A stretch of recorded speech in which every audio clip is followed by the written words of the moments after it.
This is Dolany TV and a big welcome back to NHL 17 here on the channel. Today, the Edmonton Oilers franchise mode. Well, back on the 2-day schedule, the 2-day delay once more. So here we go. I edited up the lines. I got some line suggestions from Shaden. There's a couple things in here I've used of his. But Goldobin and Draisaitl back on the top line. Nugent Hopkins, Puljujarvi down there on the second line. Ehlers, Maroon, and Dauphin. And then you got Reeder, Keating, and Jaguar. Keating, who has had a 20-point season, but a -2. So the fourth line, I can't blame him. And Jaguar's been 20 points, -3, 10% shooting percentage. I'm not going to blame my bottom three guys. Pat Maroon, he's had a hell of a season, 28 points. Laurent Dauphin, 23. And I mean, Nikolai Ehlers, he's been the sore point this entire season. No goals, very low shooting percentage. So if he had about an 8% shooting percentage, that's 4 more goals. Suddenly we're in about 2 more games. And if he didn't have a -19, we'd be doing a lot more fantastic. Caleb Jones, who's a -3, has 45 points. The guy's been insane. 170 shots on the year. He's just a shooting machine out there. You imagine if he had a 10% shooting percentage? Man, we'd be shooting insane. Jacob Chikrin, 12 goals, 12 assists, -7. That's not great. Griffin Reinhardt, a +6, and Jacobs, a -4. He's had 6 points. Niemelainen up to 20 points on the year, a -7. That's really tough. And then you've got, Dylan Simpson, who's played not too many games, but he's had 3 points. We're not going to blame him. And we're going to flip-flop around Caleb Jones and Jacob Chikrin today. See what that does as well. So let's get into this simulation here. We've got 10 games to go. We've got, we've got a 10-point deficit to erase.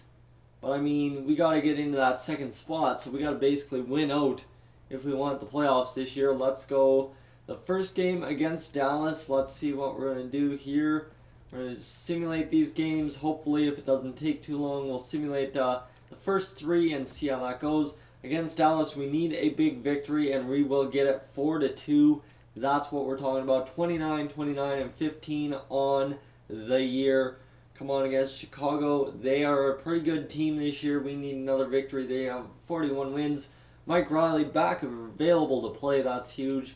We'll get him in there as we'll get Dylan Simpson out.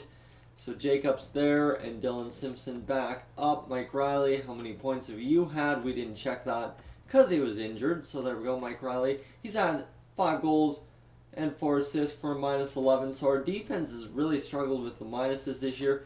3-2 loss to Chicago. That puts us in a tough position because all of a sudden, yeah, we're within 8 points now. But really that would have closed the gap to 6 and we could have had a really legit chance of making the playoffs right there. So against Minnesota, we need a bigger victory than 4-2. Come on, amateur scout, you're done. Tough decision here. Let's go to the... What does the rest of the world have to offer? Nothing this year. So let's go to the U.S. and scout defensemen for 3 weeks. That should work. 4-1 convincing victory over top of Minnesota. That's awesome. If we keep winning, we'll keep simulating just like this. Against LA, need another big victory here. 3-2 shootout gutty win. Huge victory again.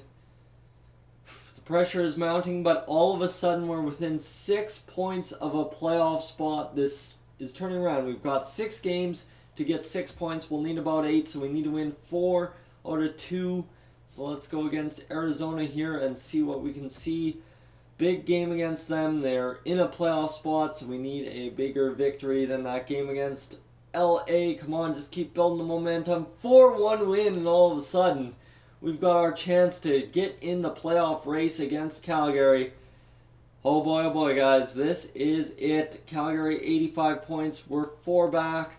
We can do this. This all comes down to right here. Going against Calgary and getting into the final couple games of the year. Anaheim, San Jose, Calgary, all ahead of us in the standings. I think if we can win these 2 games against Calgary, we've got it. And look at that, Goldobin and Pat Maroon on Mason McDonald, the former franchise goaltender for NHL 16 last year. So we're all of a sudden up by 2. How about up by 3? Caleb Jones pots another goal. It's looking good, and look at that, 5-1 Austin Keating, Connor McDavid getting the job done, and we win the first of 2 against Calgary. That is absolutely huge. I think just maybe, we might be squeaking into the playoffs this year. I'm not sure. It looks like a big time possibility though. We've won our last 4 games, and 5 out of our last 6. We're within, what, 1 point, I imagine? 4 points. So if we can take out Calgary here, all of a sudden we're within 2, and anything can happen the rest of the way. Let's simulate this game and see what ends up happening here. One game, they take a 2-0 lead. All of a sudden we cut it back. Keating and McDavid again. 1 period to rule it all, and oh heck yeah, Nugent Hopkins twice and Chikrin once. 5-2 we've taken from Calgary, and maybe we are going 9-1-0 to get into the playoffs. 5-2, and Yuri Laterra has been injured. God damn it. God friggin' damn it. That is not good, as thankfully we've got Dauphin to fill in, Keating there. Do I call someone up from the AHL, or what do I do here? As Nick Bonino, I guess, can come in. I really don't like that option, but down there in the AHL, the next best thing we have is Wolniski. So Wolniski is 8 goals, 16 assists. Let's go back here. Kovacic, 12 goals, 22 assists down there in the AHL. So this team doing not bad. Tyler Benson starting to regress. Everyone else looking good. Jose Wall looking awesome. Hamblin, Yoss. This team looking good, I must say. Louvre, Noondijk, Ferentz, all them. They're all... the AHL doesn't matter this year. It's all about making the playoffs in the NHL this year. Let's get up against San Jose. We need another big victory against them. We're down to $38 million in the bank. That's not looking good, but let's go see what San Jose can do to us here. And game, well, period number 1, Bergman scored, so it's 1-0 San Jose. Period number 2, oh, it's 2-1, so it comes down to this final period here. We have time for the simulation. Heck yes, we do. Power play San Jose right off the bat. They're not going to get it done. We need just 1 goal to get back in this game. Logan Couture scores, their franchise centerman at this point. We need 2 in 10 minutes. I don't think it's going to happen. Oh, Dauphin on that second line gets it done. Oh, Pat Maroon. That's what we're talking about, boys. Power play. Can we get it done? Let's go, let's go, let's go. Going overtime. We've simulated ourselves a point. Let's see what we can get out of this overtime period. Are we going to get anything? And nothing doing there. Resume simulation. We get the victory. Connor McDavid in the shootout. And all of a sudden, we're looking at a playoff spot. 2 games against Anaheim. Jacob Chikrin injured till May 6th. God damn it. Get out of here with these injuries. Seriously. Defense error. Mike Riley up there. And Niemelainen up there. Let's keep Jacobs down on the 3rd pairing. And get Dylan Simpson back in. Jesus, Chikrin out a lot this year. Caleb Jones, 12 goals, 38 assists. Good for 50 points on the year. That's absolutely fantastic. So let's go ahead and see if we can't get these wins against Anaheim. This team looking good. And you see here, 85 points, tied with Calgary for that 3rd place finish. Just insane what we've been able to do. We're gonna edit the lines. I just want to get the power play unit correct here instead of messing that up. Dylan Simpson, get out of here with that power play. You know what? We'll put a forward on the top power play. Let's go with Jaguar. See if we can't get more offense out there. Jaguar's been a great power play producer for us so far this year. So I want to see if he can do it once again when it counts in the clutch. Anaheim and Edmonton with 2 games to go. Battling for the playoff spot. Anaheim might not be able to do it. We are tied for 3rd. We just got to get in there and win a couple more games. 1 more would do it, I think. Simulate game. Causing would simulate both. I don't care. it comes down to this, and this first period is going to be a 2-0 lead. Caleb Jones and Laurent Dauphin again. So 2-0 and nothing, or 2-0 after the second period. And look at that, 2-0 victory over top of Anaheim. That is absolutely huge for us. So all of a sudden, Anaheim, who's 39-34 and 8 on the season, might not be able to unseat the 36-win Oilers, which is just fantastic for us. As tell me we're in a playoff spot right there. It's win and we're in at this point, guys. That's all that matters. Win and we're in, and we are toasting the NHL all the way.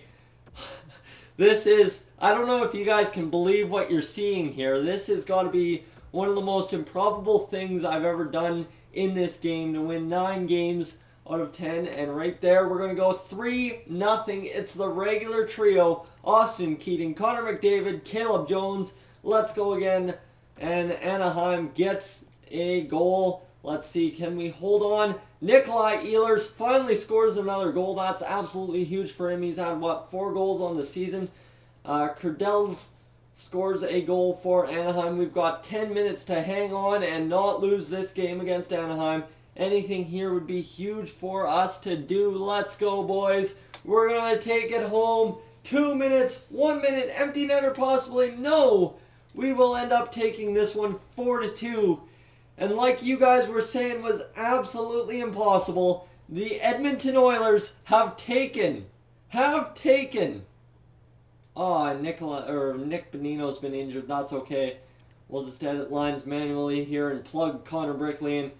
But the headline I'm saying, we have taken the regular season by storm, the hottest team in the NHL to end off the year, as we are probably able to make it into a playoff spot. Let's see here. Did we do it? Yes, indeed, we did. Never, ever count this team out until it's over. Guys, let's find out who our playoff opponent is. I know it's going to be the Arizona Coyotes, but just in case anything's changed there, we did it. We absolutely friggin' did it. The Arizona Coyotes and the Edmonton Oilers in the absolute first season where we've struggled mightily to make it to the playoffs. I think every season we've clinched before the last game of the season. But this year we are able to do it. And guys, thank you for tuning into this edition of the Edmonton Oilers Franchise Mode. If you're new to the channel, please subscribe. If not, leave a like, and I will catch you guys in the next one.